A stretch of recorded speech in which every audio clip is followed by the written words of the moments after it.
High, good afternoon not friend. আশা করি তোমরা সবাই ভালোই আছো। আমি চলে আসলাম একটা ছোট্ট মিনি ব্লগ নিয়ে।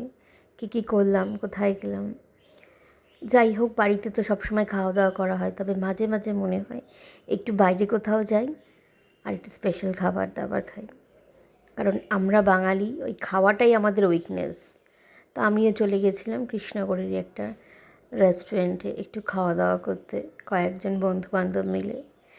তো নিয়েছিলাম একটা লাঞ্চ থালি, তবে সবটাই আমার ভেজ ছিল।